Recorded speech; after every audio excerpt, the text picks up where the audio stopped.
We'll start our first round of questions with Mr. Bazan. Mr. Bazan, please go ahead, 6 minutes. Thank you, Chair, and I want to thank our witnesses for appearing. Mr. Alexander, great to see you again and having you here. You worked in Moscow as Deputy Head of Mission for the Canadian Embassy, is that right? You are fluent in Russian? Yes. Have you, these documents that you've dropped on the table today are quite disturbing. Have you been able to get that authenticized as being true to fact? Yes. Not just myself. I've been aware of the documents and able to read them for many months. I'm not sure exactly how many months it's been. They have been shared with, as I mentioned, national security authorities in Canada and I believe other jurisdictions. And many hands, not just mine, have gone to the people they know in the world of expertise around KGB documents to authenticate them.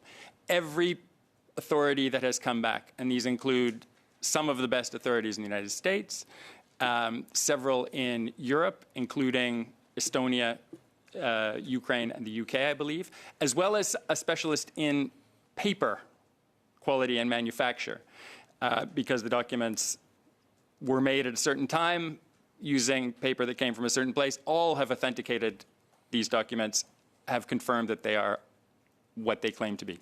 Okay, and this individual, Stewart, as code name, is currently working still as a journalist? Correct. You will see in the documents that he is named there very, very clearly in cursive handwriting as David Pugliese, who has been working as a journalist in Canada for, ever since. So that reporter is very familiar to me as because he reports also on national defense. Is that why KGB would have been interested in making use of him to collect information to share with the Kremlin, in addition to using his cover as a journalist to do so? Would he have been duping CAF members and the Department of National Defense and others? Absolutely. His subsequent career, I'm not sure how many years of it, I haven't analyzed it completely, did focus for quite a long time on national defense, national security issues. Those issues would, for obvious reasons, have been of great interest to Russia's intelligence services, particularly in this recent period when they've been engaged in overt aggression against Ukraine and other countries. At the time when he is recruited, which is what these files tell us the story of, it's not clear what he's going to do as a journalist. He's starting out. He is, I think, the Ottawa Citizen is mentioned as a first employer. I'm not sure what he was working on at that time, but later one of his main areas of focus was national security, national defense, as you say. Okay, I think that we'll need some time to digest the information that's in here. I'm just wondering, that this has been handled. You said it's been handed over some time ago to Canadian intelligence agencies. Which intelligence agencies would have received this intel?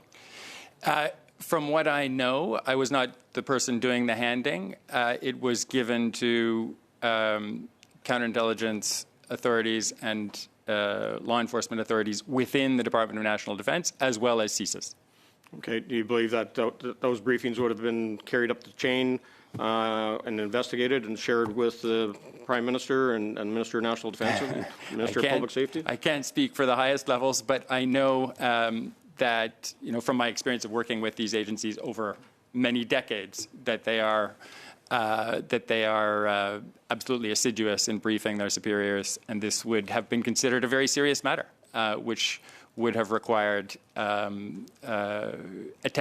internal attention. It's also an issue that was probably looked into even before these documents arrived, so it may have been an opportunity to connect some dots.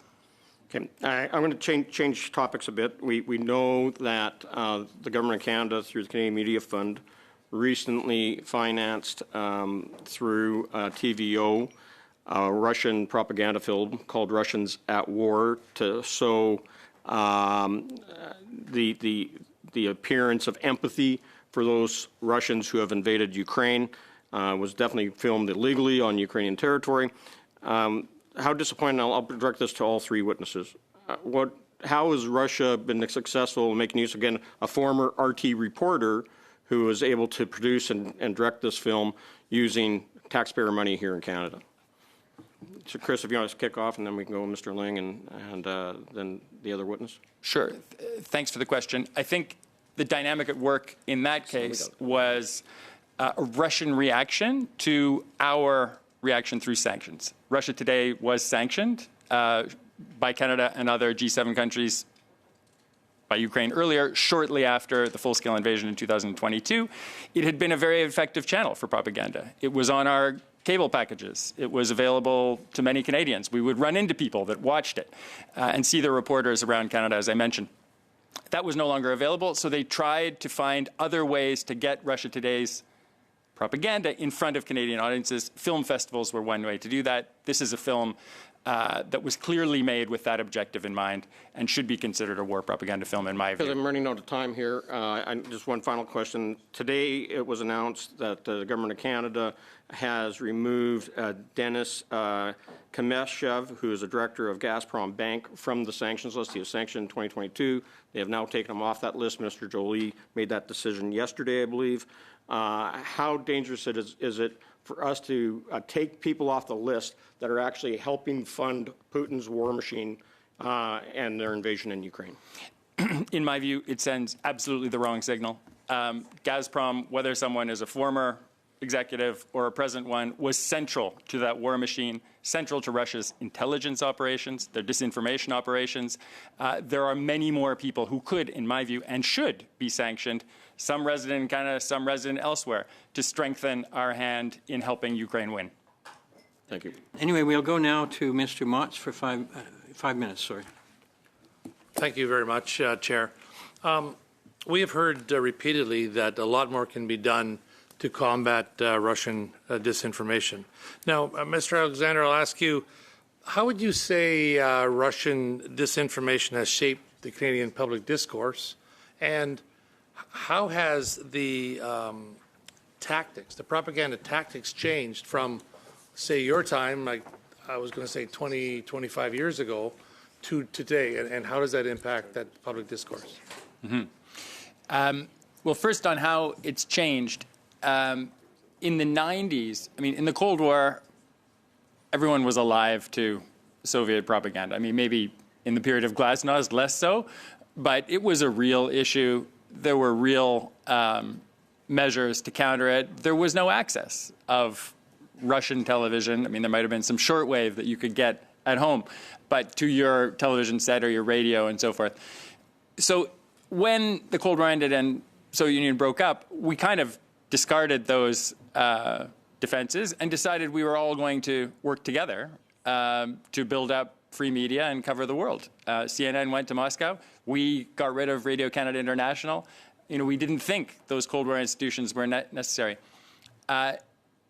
Then the social media platforms came along. And I don't think there's been a greater gift given to malign actors, particularly states, but also non-state actors, to influence our publics than those platforms, especially X, which is totally unmoderated now, but the others as well. You've heard from some of them, they don't do enough. They don't know, you know, things have to reach a certain threshold for them to act. So our defenses are weaker. Social media is what we call an attack surface for these malign actors, Russia, China, Iran, and others, that they are using in ways we still don't fully understand. And then everything else supports that. They will get an influencer whose video will go on all these platforms. They will throw stones into the mill pond to see which one creates the most disruption, to see which one gets traction, which one goes viral, and then use their assets to spike that up. They will try and target AstroTurf, as Justin Ling put it, certain individuals because they don't like them. And what's been the impact? I think it's polarized our politics. It's destroyed the moderate middle that used to be sort of the glue that held together our political debates. Not destroyed it, but weakened it. And look at the G7. I haven't mentioned them all, but not Canada, but our colleagues, allies in the G7. Every one of those countries has a political party or political parties that are co-opted by Russia to some extent. Look at Germany. You know, the Alternative für Deutschland, the Sarah Wagenknecht party. She is spouting Kremlin propaganda all the time. And the SPD quite often is doing so as well. And I could go through all of them, but it's a disaster. That would not have happened without social media. It would not have happened without the investment of tens of billions of dollars by Russia and others. And it would not have happened if our defenses had not been so weak. Look, and I guess this question is for all three. We had a witness come at the early stages of this study and ask us a question. And the question was, why is Canada still a safe haven for Russian operatives? And I'll start with you, Mr. Alexander. Keep in mind, I only have Sure. a minute and so left. I'd like to get the responses from the other witnesses as well. I'll give a very simple response. Since the major invasion began of Ukraine in early 2020, we haven't expelled, to my knowledge, a single Russian diplomat. There are 60 plus of them in the country. I used to take part in such expulsions. Went to the foreign ministry in Moscow, did it in Ottawa several times for much lower offenses, much more innocent forms of undiplomatic activity or espionage activity. Now they're invading a country and we haven't touched them. And Canada has a special relationship. It's bizarre. It deserves to be questioned. There should be action. There's 60 plus of them here. I think 14 of our diplomats there. We should pursue parity, take action. And it's leverage that we have. When they do something to Canada, when we find this kind of interference in Canada, we should be exacting a price from their side. That's the only language they'll understand. Thank you. Mr. Ling? Yeah, I can give you the really quick answer, which is they know we won't call it out, and they know we'll be inclined to think that they wouldn't do it here and to accuse each other of being responsible for it instead of the Russian government. Mrs. Jankowicz? Yeah, I mean, I agree with Mr. Alexander. I think it's pretty shocking given the thousands of lives that Russia has taken in Ukraine and the large Canadian-Ukrainian diaspora that there has not been any expulsions since February of 22.